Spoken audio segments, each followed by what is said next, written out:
Hello friends, आज हम लोग बात करने वाले प्रेगनेंसी के बारे में। माँ बनना हर औरत का सपना होता है, तो इस टाइम पे हमें अपने डाइट का ख़ास ख्याल रखना चाहिए होता है। इस डाइट पे हमें क्या खाना है, क्या नहीं खाना है, हमें क्या सावधानियाँ बरतनी चाहिए, हमें डॉक्टर के पास कब जाना चाहिए, वो सारा डिटेल आपको इस वीडियो में मिलने वाला है, तो वीडियो के अंत तक ज़रूर बने रहें। फ्रेंड्स, सबसे पहले हम जानते हैं प्रेगनेंसी क्या होती है, प्रेगनेंसी कितने मंथ का होता है। फ्रेंड, प्रेगनेंसी 9th मंथ का होता है।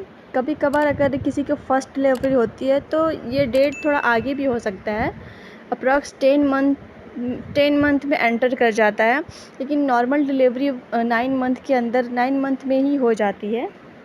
तो ऐसे में हमारा जो 9 मंथ का जो प्रेगनेंसी होता है, इसे 3 भागों में डिवाइड किया जाता है।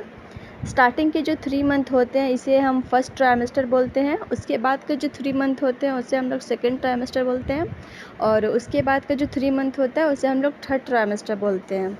तो सबसे पहले हम बात करते हैं फर्स्ट ट्राइमेस्टर की। जी हाँ, फर्स्ट ट्राइमेस्टर हमारी प्रेगनेंसी का स्टार्टिंग होता है। उस टाइम पे हमें अपने डाइट का ख़ास ख्याल रखा जाता है, क्योंकि जो हमारी बेबी है उसका ग्रोथ होना स्टार्ट होता है। तो उस टाइम पे हमें क्या खानी चाहिए, क्या नहीं खानी चाहिए। तो सबसे पहले हम बात करते हैं कि हमें क्या खाना चाहिए उस टाइम पे। तो उस टाइम पे आप फॉलिक एसिड वाले फूड्स लें, विटामिन B12 लें, विटामिन C लें, विटामिन D लें। मतलब आप अपने रोज़ाना की चीज़ों में ऐसी चीज़ को शामिल करें जिसमें आपको ये सारा कुछ मिले, क्योंकि फ्रेंड, अगर आप फॉलिक एसिड वाले फूड्स खाते हैं तो आपके बच्चे का ब्रेन और स्पाइन का ग्रोथ अच्छे से होता है। अगर आप विटामिन B12 वाली चीज़ें लेती हैं तो आपकी बेबी का इम्यूनिटी और मसल्स अच्छे से ग्रोथ होता है। और अगर आप विटामिन D लेते हैं तो आपकी बेबी के बोन्स को और मसल वो अच्छे से ग्रोथ होते हैं। और अगर विटामिन C की बात करें तो वो आपकी बेबी के स्किन को और इम्यूनिटी को अच्छे से ग्रोथ करता है। और अगर आयरन की बात करें तो आयरन आपकी बेबी को ब्लड सेल्स को बढ़ाता है और आपकी बेबीज़ का हेयर और नेल का ग्रोथ करता है। यानी कि आपको टोटल ऐसी चीज़ें खानी चाहिए जिनमें इन सारे विटामिन्स आपको इंक्लूडिंग मिल जाए। बीट में आपको फॉलिक एसिड प्रॉपर मात्रा में मिल जाएगी।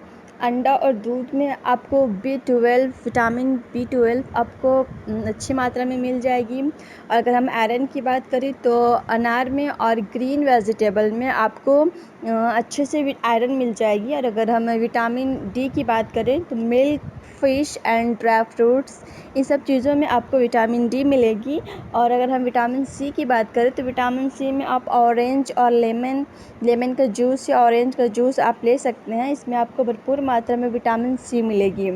तो आप अपने डाइट में इन सब चीज़ों को ज़रूर शामिल करें। इसके साथ साथ जो स्टार्टिंग का जो प्रेगनेंसी होती है वो आपको नोज़िया हो सकती है, आई मीन कि आपको उल्टी जैसा लगना या फिर उल्टी होना।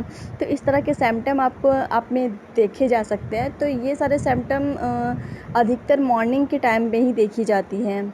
कभी कभार तो ऐसा होता है कि ये सिम्पटम आपको पूरी दिन, इवनिंग, नाइट तक भी आपको हो सकती है, लेकिन ज़्यादातर ये मॉर्निंग में ही होता है। तो उस टाइम पे आप थोड़े मात्रा में कुछ ना कुछ खाते रहा कीजिए। प्रेगनेंसी में होता है क्या है कि आपका 6 वीक से आपकी उल्टी होना स्टार्ट हो जाती है, वॉमिटिंग या फिर नोज़िया, आपको वॉमिटिंग जैसी लगती है।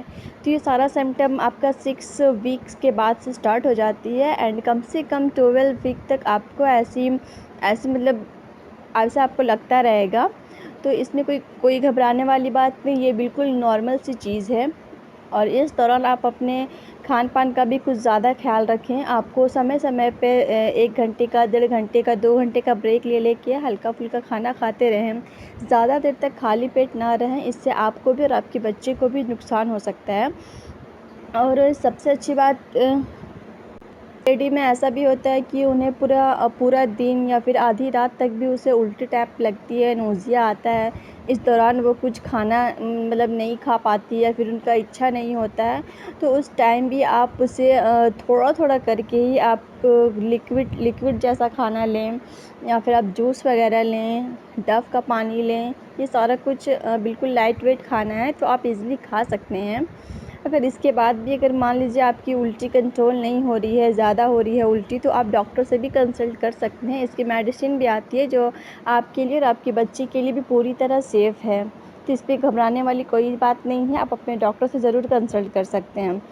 दूसरा सबसे इम्पॉर्टेंट चीज़ होता है कि आपको क्या नहीं खानी चाहिए। तो सबसे पहले मैं रिकमेंड करूँगी कि आप कच्ची चीज़ों से दूर रहें। कच्ची चीज़ें मतलब ऐसी चीज़ें ना खाएँ जो आधी पकी हुई है, आधी कच्ची है। तो इन सब चीज़ों से दूर रहें। बाहर के खाने को बिल्कुल पूरी तरह से अवॉइड करें। और तीसरा चीज़ है कि आप कच्चा पपीता और कच्चा अनानास, ये दोनों चीज़ आपकी प्रेगनेंसी को डिस्ट्रॉय कर सकती है। तो इन सब चीज़ों से आप बिल्कुल दूर रहें, रखनी चाहिए। तो क्योंकि आपकी जो प्रेगनेंसी है वो अभी न्यू है। न्यू का मतलब है कि अभी वो first month, second month, third month अभी चल रहा है इसका।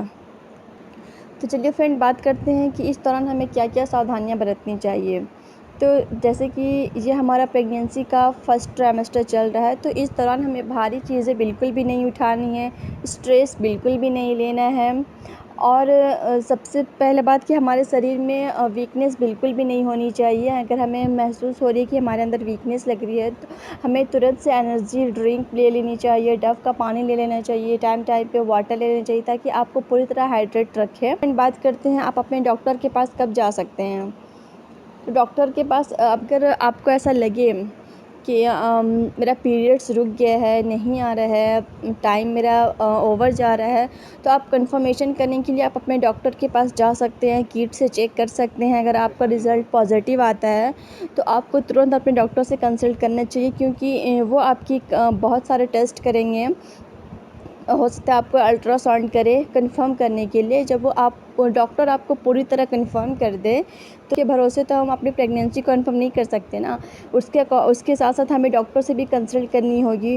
डॉक्टर हो सकते हैं हमारे कंडीशन के अकॉर्डिंग कुछ मेडिसिन लिखे। अगर हम इसकी घर की चीज़ों की बात करें कि घर की चीज़ों में आप क्या क्या खा सकते हैं, तो घर का पूरा खाना आपके लिए पूरी तरह सेफ़ है। आप उसमें दाल खाएँ, पनीर खाएँ, रेड मीट खाएँ, दलिया खाएँ, ओट्स खाएँ। ये सारे आपको भरपूर मात्रा में विटामिन्स देगी, जो आपकी बेबी की ग्रोथ के लिए अच्छा होगा। एंड बाहर के खाने को आप कम मात्रा में खाएँ। ट्राइमेस्टर में आपका जो बेबी होता है उसका ग्रोथ बहुत ही मतलब छोटा होता है, क्योंकि वो अभी ग्रोथ हो रहा है। तो इस टाइम पे ज़रूरी नहीं कि आप एक्स्ट्रा खाना खाएं। जो आप खा रहे हैं बस उसे टाइम टाइम पर खाएं और न्यूट्रिशन खाना खाएं, जिससे आपको न्यूट्रिशन मिले प्रॉपर मात्रा में।